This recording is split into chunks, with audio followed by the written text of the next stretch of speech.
My husband Ryan and I met in this random community emergency response training class and hit it off immediately. His family seemed normal at first. His dad Michael was quiet but nice. His sister Tara was actually super cool.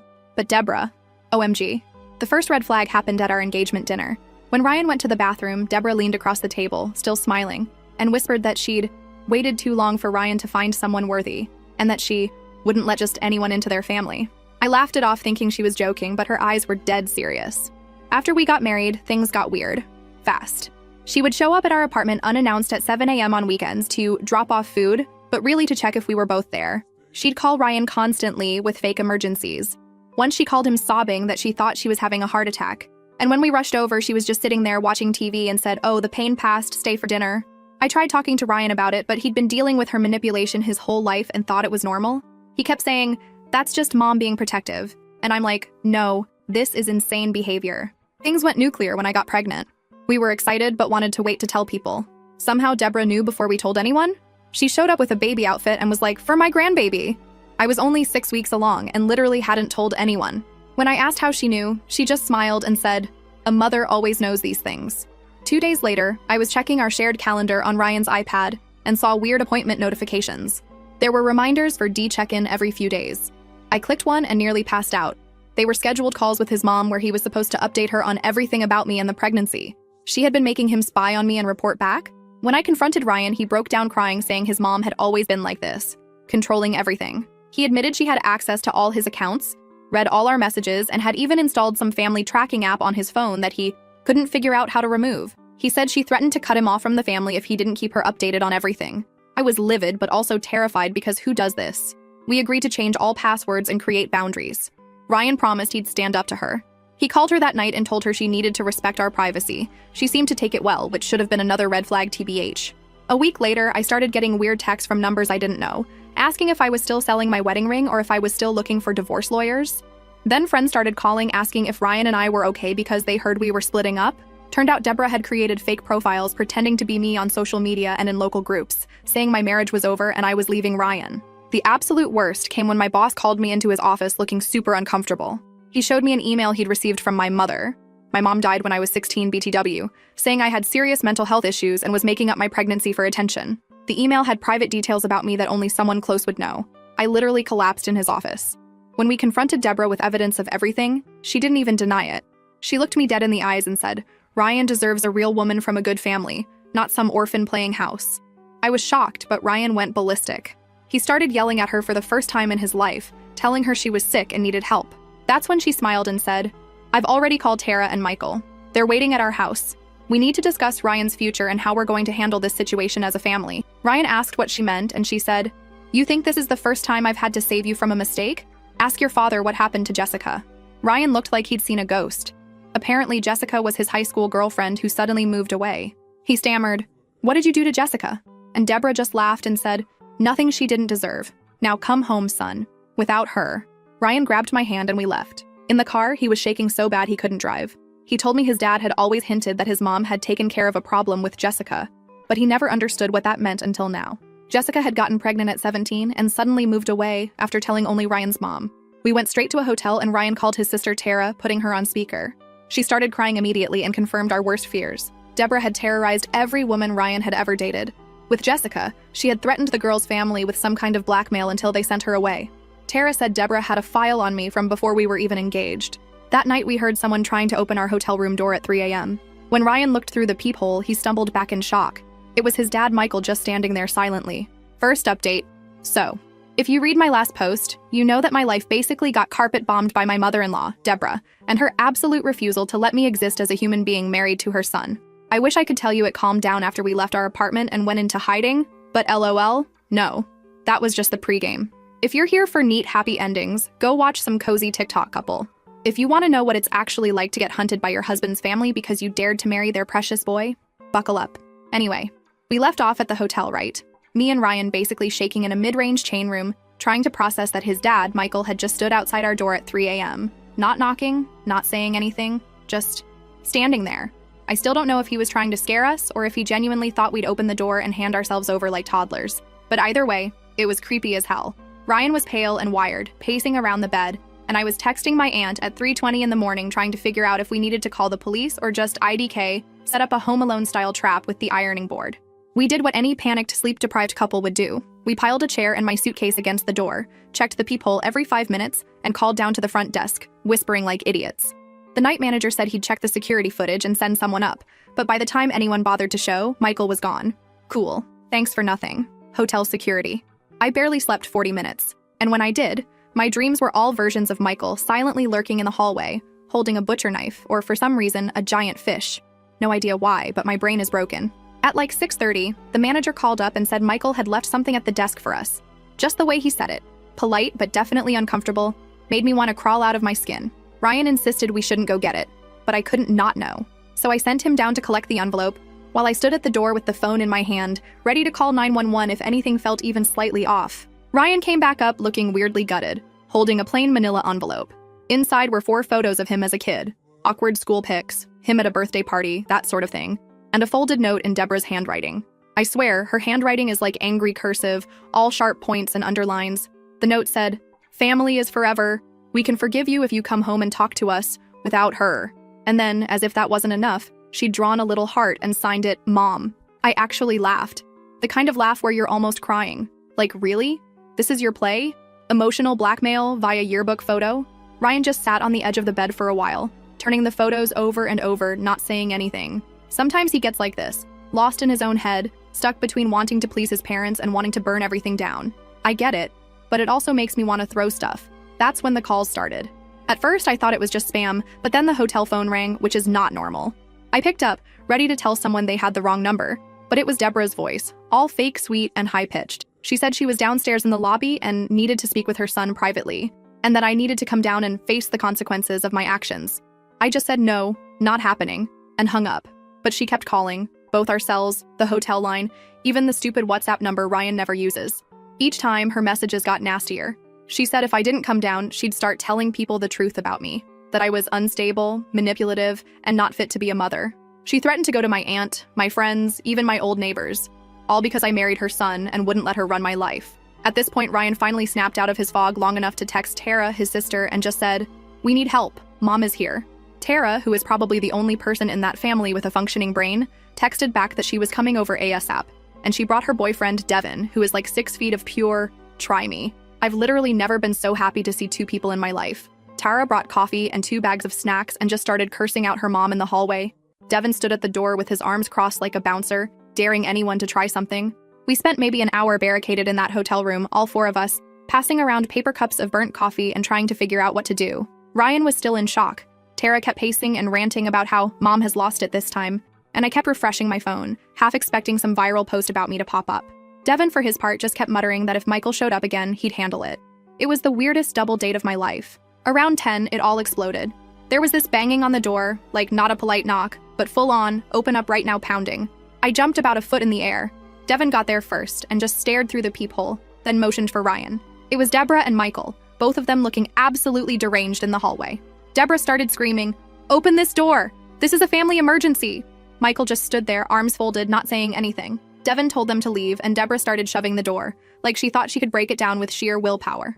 I don't know what I expected, but I definitely didn't expect what happened next. Deborah actually managed to force the door open a few inches. The hotel lock held, thank God. And she reached in and grabbed my arm. Not gently, not, "I want to talk." It was a full-on claw.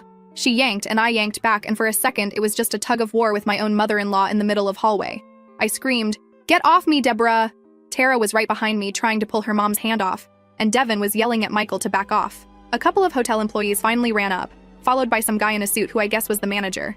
Deborah let go of me, but not before hissing, "You're ruining everything, you stupid girl." Like, okay, Cruella. The hotel staff threatened to call the police if they didn't leave, and Deborah started ranting about how I was kidnapping her son and endangering the baby. Michael looked uncomfortable for the first time, but didn't say anything. Tara started filming with her phone, and I honestly hope that video never sees daylight because I look like a raccoon who hasn't slept in a week. The police came, obviously, because nothing says good morning, like 5 squad cars outside your hotel. Deborah was screaming at the officers about how she needed to save her son and protect her grandchild, while Michael just glared at Devin, like it was his fault for existing. The cops separated us, took statements, and told Deborah and Michael they were banned from the property. Deborah tried to argue, but the officers shut her down. Tara's boyfriend sent me the video just in case. After that, the adrenaline crash hit me like a truck. I felt gross, shaky, and just done. I wanted to go home, but we couldn't.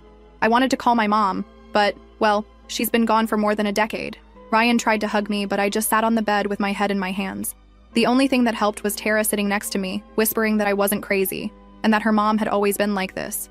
But it was getting worse. She said she'd never seen Deborah go this far, not even with Jessica.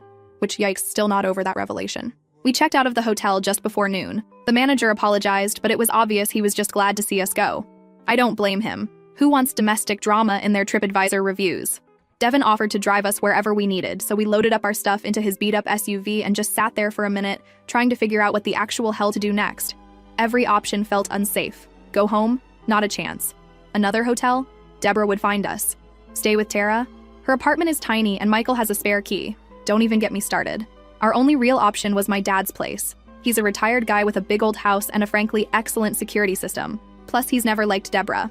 He lives about 40 minutes away, but it felt like another planet. The drive to my dad's was silent except for Tara and Devin quietly debating whether they should change their locks too. Ryan stared out the window, clutching the envelope of childhood photos like it was a bomb, and I just kept scrolling through my phone, watching the group chats blow up. People were asking if we were okay, if the rumors about us splitting up were true, if I'd really threatened to hurt myself. Thanks, Deborah. I didn't even bother replying. I just wanted to get somewhere no one could follow us.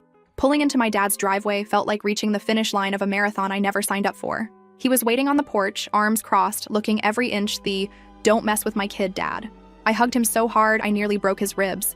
He didn't ask questions, just ushered us inside, handed me a mug of tea, and said, "You're safe here. No one gets in without my say-so."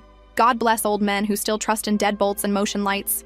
We crashed in the guest room, and I finally got a few hours of real sleep, until my dad's phone started blowing up. You guessed it.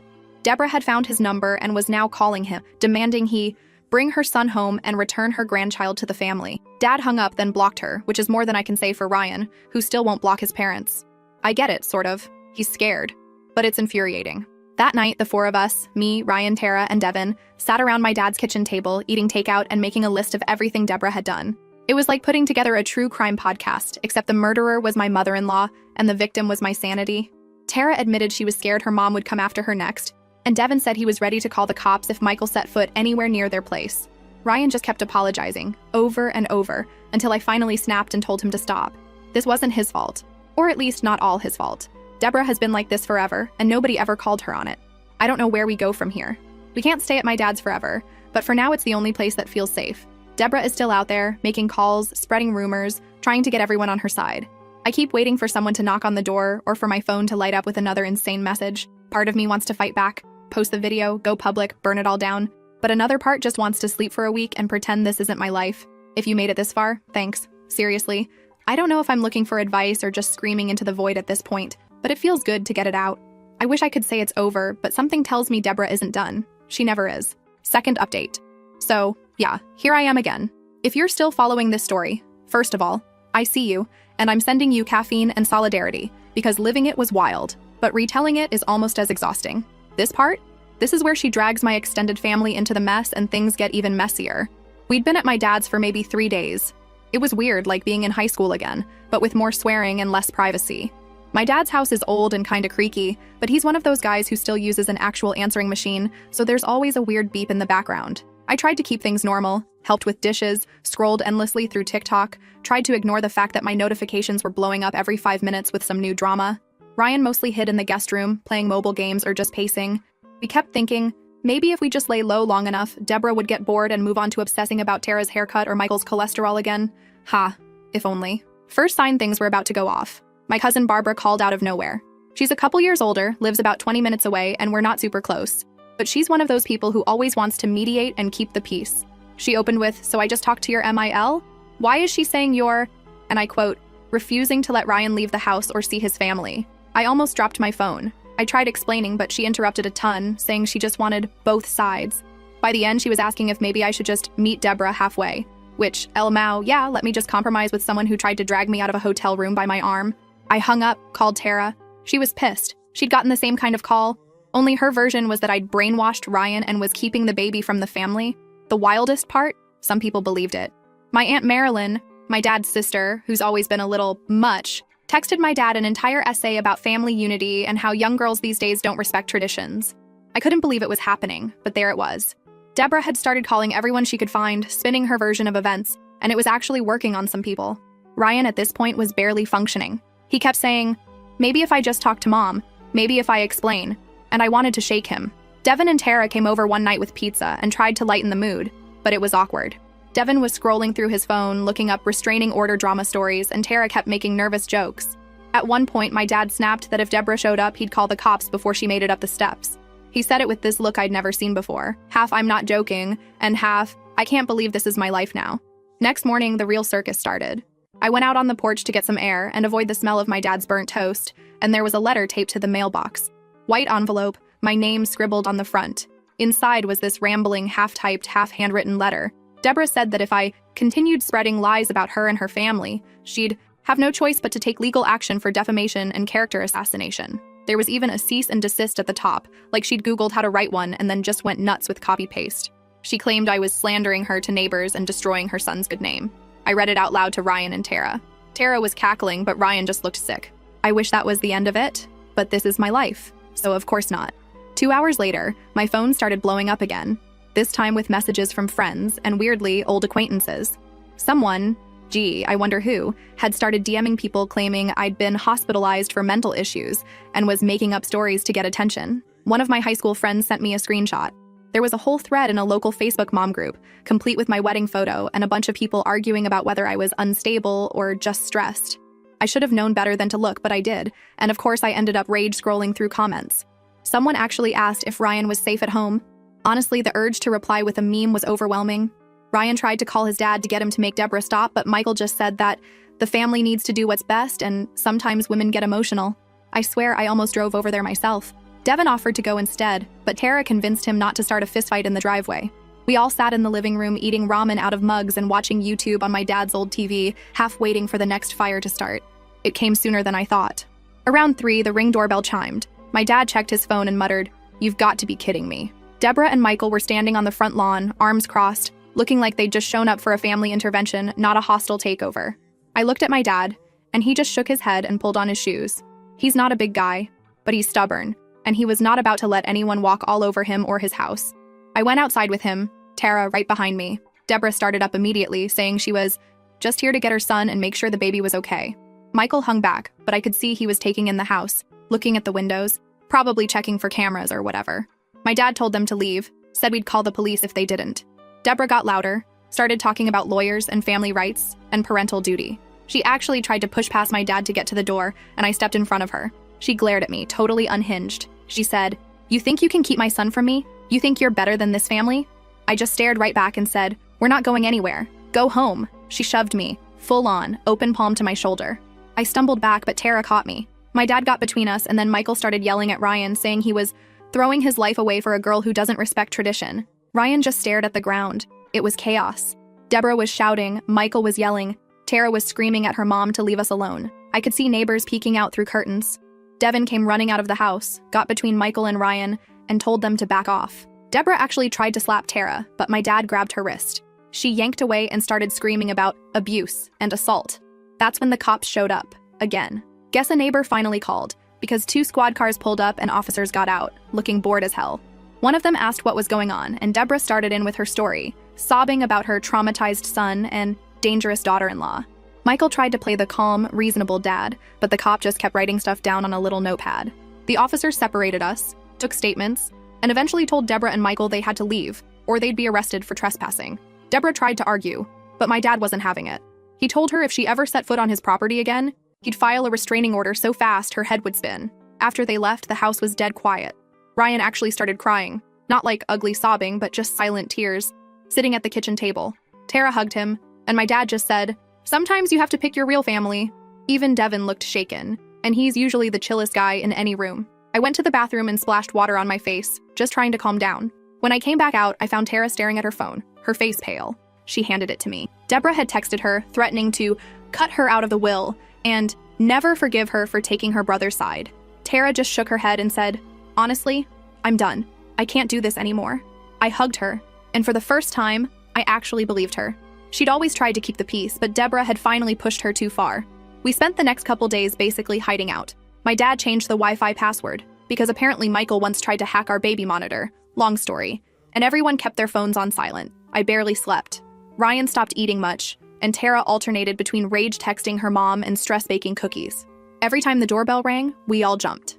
Then the next wave hit. Deborah started messaging extended family, telling them I was unstable, Ryan was being abused, and that my dad was harboring us. My cousin Barbara actually showed up at the house and tried to stage a mini intervention. She brought cookies and this whole speech about healing the rift. My dad basically told her to get her information straight before coming in hot with accusations. Barbara left, but not before giving me this look like I'd just ruined Christmas. But it didn't stop there. One evening, I got an email, supposedly from a lawyer, warning me to cease all slanderous communication about their last name family or face legal consequences. The email was full of typos and didn't even have a real signature, so I figured Deborah either wrote it herself or got some random to send it. I showed it to my dad, who laughed and said, "Let's see her try." Meanwhile, Ryan's phone started blowing up with texts from old friends, guys he barely even talks to, asking what the hell was going on. Apparently, Deborah was now telling people in their town that Ryan was missing, and I was holding him against his will. Devin offered to go stay at the Eye. At this point, I was just tired. Not defeated, not giving up, not even close, but tired in that way where you're constantly waiting for the next shoe to drop. I started looking up legal stuff, trying to figure out if we could actually get a restraining order. My dad called a friend who knew a lawyer and got some basic advice, but everything takes forever and costs a fortune. Ryan and I argued about whether to just move out of state. He wanted to, but I didn't want to be forced to run by Deborah. Then, a new low. Deborah showed up at my dad's again, this time after dark. She brought Michael, of course. This time, my dad didn't even answer the door. He just called the cops as soon as he saw them on the camera. Deborah stood outside, yelling into her phone, saying she was being denied her rights as a grandmother, and that the law would be on her side. The police came, told her if she came back again, she'd be arrested. Michael just glared at the house, then got in the car and left. After that, my dad installed more cameras, put up a new lock, even got one of those doorbell alarms that blare if you touch the handle. I started keeping my phone charged and near me at all times, just in case. Ryan finally agreed to block his mom's number, and Tara did the same. It felt weird, like drawing a line in the sand, but also knowing the tide would just keep coming in. The fallout wasn't just family drama. Deborah called my old landlord, tried to get me blacklisted from renting in the area. She sent messages to my friends claiming I was unstable and needed help. Some people ghosted me, others called to check if I was okay, but you could hear the skepticism in their voices. It was humiliating. One day, I went into the living room and found my dad staring at his phone, mouth tight. He handed it to me, and there was a Facebook post from Deborah, tagging half the family, saying she was praying for her son's safe return and asking for community support during this difficult time. People were commenting, some with prayers, others asking what happened, a few with not-so-subtle digs at me. The comment section looked like a war zone. That night, Ryan and I sat outside on the back steps, watching the neighbor's cat hunt moths. He asked if I still wanted to have this baby, if I was scared it would just make things worse. I told him honestly, I didn't know what I wanted, except for Deborah to go away and leave us alone. He nodded, and we just sat there not saying anything. The next morning, we made a decision. We couldn't keep hiding and hoping it would all blow over. We needed to actually do something. So we started prepping to file for a restraining order. My dad agreed to help with paperwork. Tara said she'd testify if it came to that. She was done protecting her mom. Devin started collecting all the videos, texts, screenshots, everything. It felt like moving from defense to offense for once. Not gonna lie, I was nervous. Suing your Mel? This isn't a soap opera, but here we are. But if you've read this far, you know by now, Deborah doesn't give up easy. Filing paperwork is just the start. Last update. Okay, Reddit, here's the update where things got so public, so messy, and honestly, I'm still waiting for the other shoe to drop. The last post ended with us prepping a restraining order after she tried to storm my dad's house, set the family group chat on fire, and torpedo my reputation in our town. If you think the saga peaked there, LOL. Strap in. The week we started the paperwork, it felt like we were living in a bunker. Dad was obsessively checking the security cams, Tara was sleeping on our couch, and no one could agree on what to eat. Ryan kept leaving half-drunk cups of coffee everywhere, which drove my dad nuts, but no one had the energy to care about chores. I kept expecting Deborah to show up at any moment, but it actually went weirdly quiet for a bit, almost like she was waiting for us to make a move. That freaked me out even more. You know that feeling when everything's calm and you just know it's about to explode? That. We finally got a court date. It took forever, seriously. The amount of red tape just to file a basic restraining order is wild. My dad helped with the forms, which felt like some sad family project. Tara pulled together screenshots. Devin put together a folder of videos. His phone is now like 80% Mael meltdown footage. And Ryan spent hours on the phone with whoever would listen, trying to wrap his head around the whole thing. I caught him once scrolling through old photos of his mom and him from when he was a kid.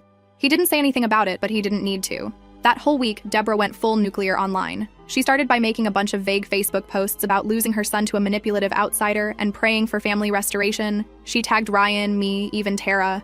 Then she started DMing random people, asking them to pray for her grandchild's safety and help bring her son home. It was so embarrassing. People started looking at us funny at the grocery store. Some neighbors stopped waving. I got weird DMs from people I barely knew, asking if the rumors were true.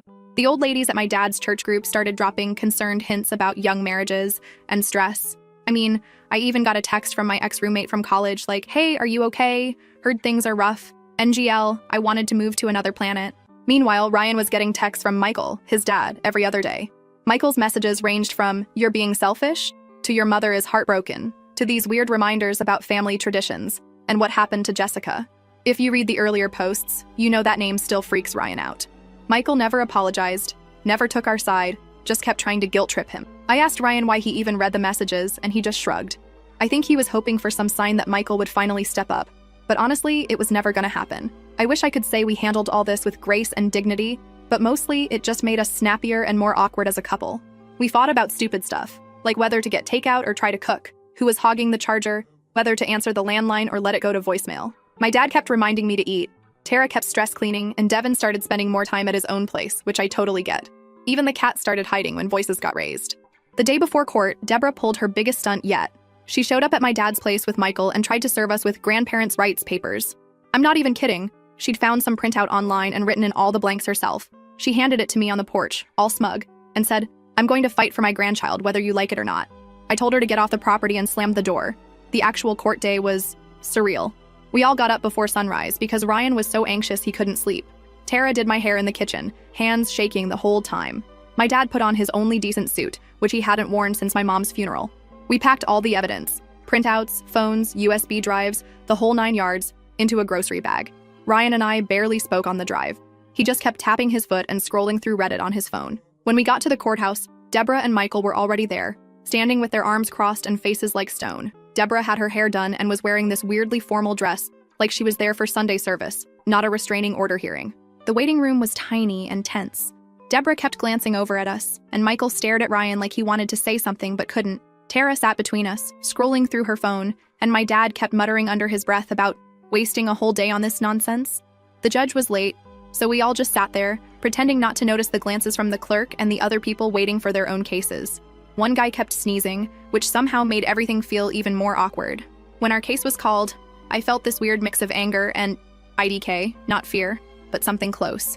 I was ready to fight, but also half expecting the whole thing to go off the rails because, well, look at how everything else had gone. The judge asked us to explain what was happening, and Deborah immediately launched into this huge speech about losing her son and fearing for her grandchild. She started crying, which, not gonna lie, was a little impressive. She even had tissues ready. Michael just sat behind her, arms crossed. Our lawyer, well, technically my dad's friend's friend who agreed to help us out, tried to lay out the facts. The hotel incident, the trespassing, the fake profiles, the police calls, the letters, the threats. He had screenshots, videos, all of it. The judge kept asking Deborah to let him finish, but she kept interrupting, saying I was trying to cut Ryan off from his family and poisoning the next generation. At one point, she tried to hand the judge a stack of printed out emails, but the judge just told her to sit down. Then Deborah started yelling about what happened to Jessica, which made the judge stop and ask for clarification. Deborah wouldn't explain, just kept saying, "He knows what I mean," looking straight at Ryan. I looked at Ryan and saw his hands were shaking. The judge finally told Deborah that if she didn't calm down, she'd be removed from the courtroom. She slammed her hand on the table and hissed, "You're all making a mistake." When it was my turn, I tried to just lay it out. How Deborah had been coming after me since before the wedding, how she'd shown up unannounced, called and texted constantly, tried to ruin my reputation, and physically grabbed me at the hotel. I read a couple of the worst texts out loud. At one point, I just said, "I don't know what else to do. I just want her to leave us alone." Ryan spoke too, finally. He told the judge that Deborah had always tried to control his life, that he'd let it slide for years, but this was different. He said, "I can't do this anymore. I love my mom, but I can't let her ruin my marriage." Deborah started crying again, but this time it wasn't as convincing. Michael just kept staring at the floor. The judge asked Tara if she wanted to add anything, and Tara stood up, voice shaking, and said, "I love my mom, but she's hurting people. She needs to stop." The judge nodded and said they'd heard enough. The ruling felt like it took forever, but the judge finally granted the restraining order. Deborah cannot come within a certain distance of us, can't contact us directly, and can't show up at my dad's house. The judge said some stuff about escalating behavior, and how this was about safety, not family drama.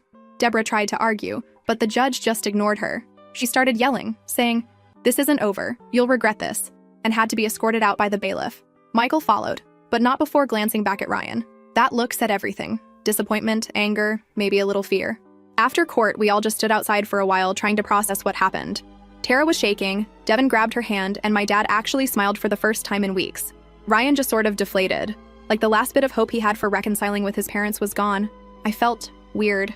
Not happy, not sad, just tired.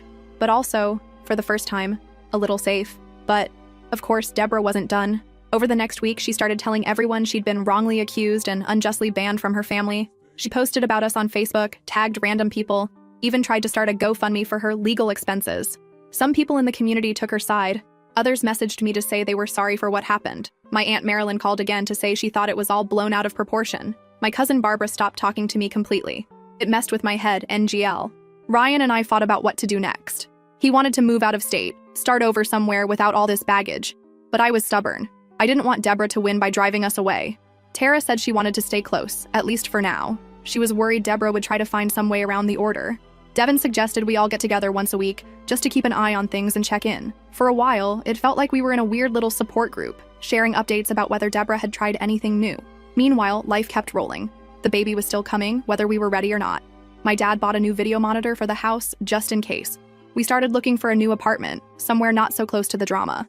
Ryan blocked his mom on everything, and Tara did the same. Devin helped Tara change her locks. I kept my phone on silent just in case, but every time it buzzed, my heart jumped. So yeah, that's where we're at. If you're still here, thanks for listening. And if you ever see someone's mother-in-law lurking in a hotel lobby at 3 a.m., run.